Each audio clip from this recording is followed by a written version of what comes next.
लोग सेल का एक इंपॉर्टेंट पार्ट माइटोकॉन्ड्रिया के बारे में डिस्कस करेंगे।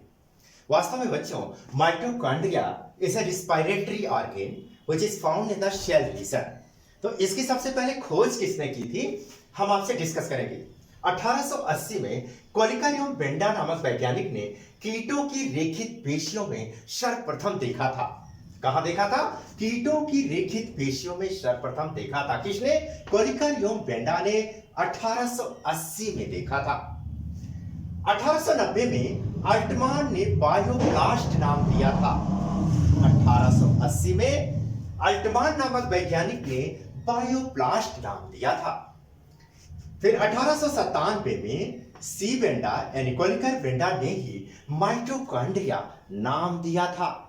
यहां पे कोलिकर और बेंडा ने कीटों की रेखित पेशियों में सर्वप्रथम देखा था और यहां पर 1897 में सी बेंडा ने ही माइटोकॉन्ड्रिया नाम दिया था। अलग अलग इस तरह से क्वेश्चन अराइज हो सकते हैं कंपटीशन में कि कोलिकर और बेंडा ने सर्वप्रथम माइटोकॉन्ड्रिया को कहां देखा था, तो कीटों की रेखित पेशियों में देखा था। इसी तरह से अब हम परिभाषा देखेंगे कि माइटोकॉन्ड्रिया से आप क्या समझते हैं या माइटोकॉन्ड्रिया किसे कहते हैं। तो यहां डेफिनेशन देखें, कोशिका द्रव्य में सूक्ष्म घड़ी के आकार के गोलाकार तथा सूत्री कोशिकांग को माइटोकॉन्ड्रिया या कॉन्ड्रियोसोम कहते हैं। फिर से देखें, कोशिका द्रव्य में यानी साइटोप्लाज्म में सूक्ष्म घड़ी के आकार के गोलाकार तथा सूत्री कोशिकांग को माइटोकॉन्ड्रिया या कॉन्ड्रियोसोम कहते हैं।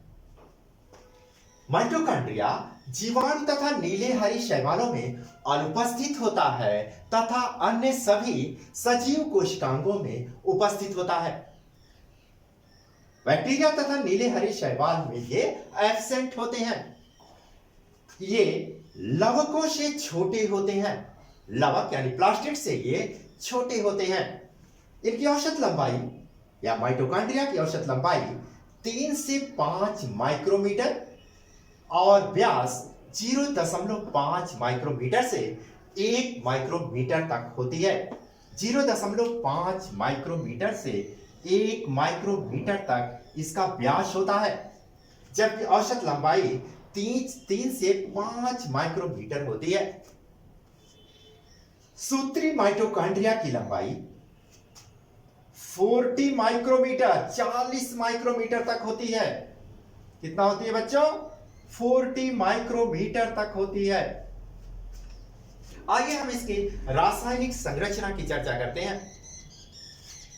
इसमें प्रोटीन 65 से 70% होता है। फास्फोलिपिड 25% यानी 25% होता है। आरएनए यानी राइबोस न्यूक्लिक एसिड 0.5% होता है, जबकि डीएनए यानी deoxyribose nucleic acid some part यानी कुछ अंश पाया जाता है। यह है रासायनिक संगठन या रासायनिक संरचना। प्रोटीन 65 to 70%, फास्फोलिपिड 25%, आरएनए 0.5% यानी 0.5%, डीएनए सम पार्ट या कुछ अंश होता है। अब आइए हम देखते हैं कि वास्तव में माइटोकॉन्ड्रिया की यह संरचना किस प्रकार होती है। माइटोकॉन्ड्रिया को जब हम एलएस काटते हैं, एलएस का मतलब longitudinal section of the mitochondria, यानी माइटोकॉन्ड्रिया की अनुलंब काट को जब हम देखते हैं तो हमें कुछ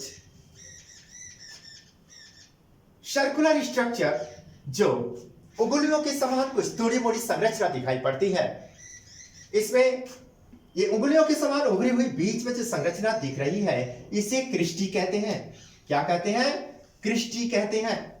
और ये क्रिस्टी जो होता है, ये इसी पर टेनिस के रैकेट के समान ये F1 कण उपस्थित होते हैं, जिन्हें ऑक्सीसोम कहते हैं।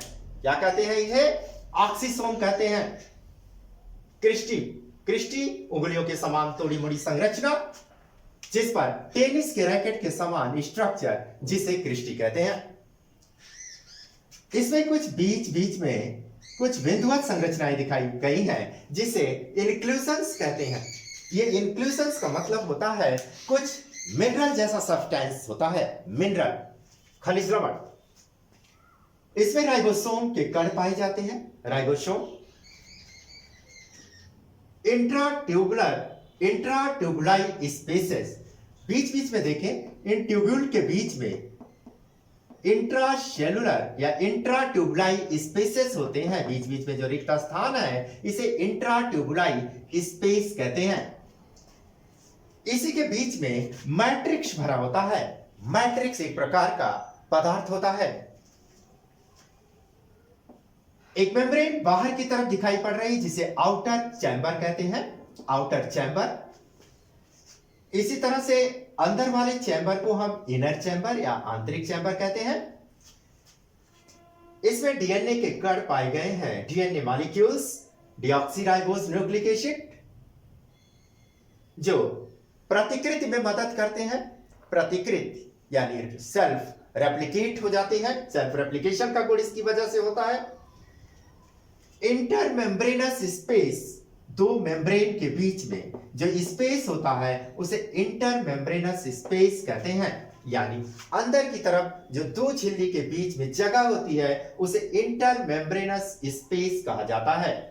आंतरिक झिल्ली रिक्त स्थान या स्थान को ही इंटरमेम्ब्रेनस स्पेस कहा जाता है। अभी मैंने बताया कि टेनिस के रैकेट के समान F1 कण सिचुएटेड होते हैं, जिसे चांस नामक वैज्ञानिक ने खोज किया था। Very important question for your board examination point of view as well as competition point of view also. F1 particles या इसे ऑक्सीसोम भी कहते हैं। क्या कहते हैं? ऑक्सीसोम भी कहते हैं। तो इस तरह से ये होल स्ट्रक्चर जो है ये माइटोकॉन्ड्रिया है, जिसे power house of the cell के रूप में जाना जाता है। किसके रूप में जाना जाता है? Power house of the cell. अब इसके डिस्कस हम आगे करेंगे इसके फंक्शन में, लेकिन पहले इसके स्ट्रक्चर के बारे में और जान लें। देखिए, जो प्रोटीन युक्त टेनिस के रैकेट के आकार की जो क्रिस्टी की सतह पर संरचना पाई गई, अभी मैंने आपको दिखाया था, प्रोटीन युक्त टेनिस के रैकेट के आकार की क्रिस्टी की सतह पर टेनिस के रैकेट के आकार की जो संरचना पाई गई है बच्चों, ये 70 से 100 एंगस्ट्रॉम लंबाई के 70 से 100 एंगस्ट्रॉम लंबाई के सूक्ष्म कण, ये 70 से 80 एंगस्ट्रॉम लंबाई के सूक्ष्म कण जो 100 एंगस्ट्रॉम के अंतर पर स्थित होते हैं, यानी इनकी लंबाई 70 से 100 एंगस्ट्रॉम होती है, तथा इनके बीच की जो दूरी होती है वो 100 एंगस्ट्रॉम के अंतर पर होती है। प्रत्येक कण जो होता है वो आधार, वृत्त व शिर में बटा होता है। ये जो टेनिस के रैकेट के समान संरचना है ये आधार, वृत्त तथा शिर में डिवाइड होता है। ये चीज है टेनिस के रैकेट के समान संरचना, जिसे F1 पार्टिकल या ऑक्सीसोम कहा जाता है। किसने खोजा था? चांस नामक वैज्ञानिक ने इसकी खोज किया था।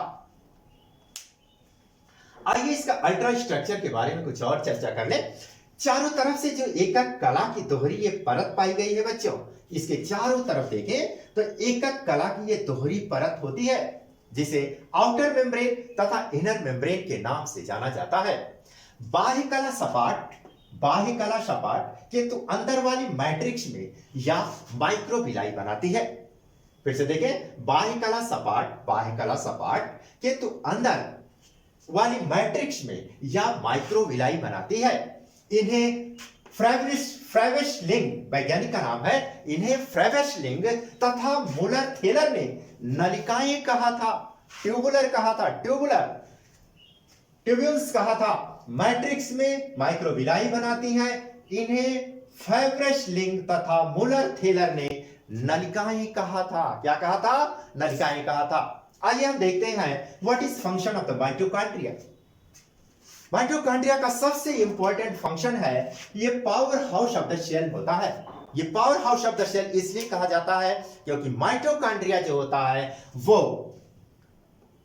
एटीपी के रूप में एनर्जी को स्टोर कर लेता है, क्योंकि श्वसन के उपरांत जब ग्लूकोज का विखंडन होता है तो एनर्जी एटीपी के रूप में रिलीज होती है, और वो एटीपी के रूप में रिलीज हुई एनर्जी माइटोकॉन्ड्रिया रूपी पावर हाउस में स्टोर कर दी जाती है।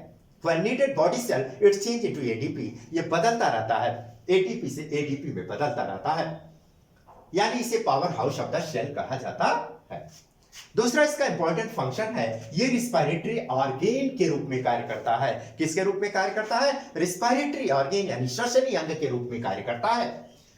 अगला इसका फंक्शन है, एडीपी से एटीपी का निर्माण कर देता है। जब एटीपी के रूप में ऊर्जा रहती है तो उसे एटीपी में आवश्यकता पड़ने पर ये कन्वर्ट कर देता है। और डीएनए की उपस्थिति के कारण स्व प्रतिकृति की इकाई होती है। डीएनए की उपस्थिति के कारण इसमें सेल्फ रेप्लिकेशन की क्षमता होती है, यानी माइटोकॉन्ड्रिया सेल्फ रेप्लिकेट हो जाता है, पुनः निर्माण होता रहता है। F1 कण ऑक्सीडेशन एंड फास्फोरिलेशन में भाग लेते हैं, यानी माइटोकॉन्ड्रिया में जो F1 कण है, जिसे चांस नामक वैज्ञानिक ने ऑक्सीसोम का नाम दिया था, ये ऑक्सीडेशन यानी ऑक्सीकरण और फास्फोराइलेशन में भाग लेता है। तो इस तरह से हमने आपको बताया कि माइटोकॉन्ड्रिया एक रिस्पायरेटरी ऑर्गेन है जो कि कोशिका का एक महत्वपूर्ण अंग है।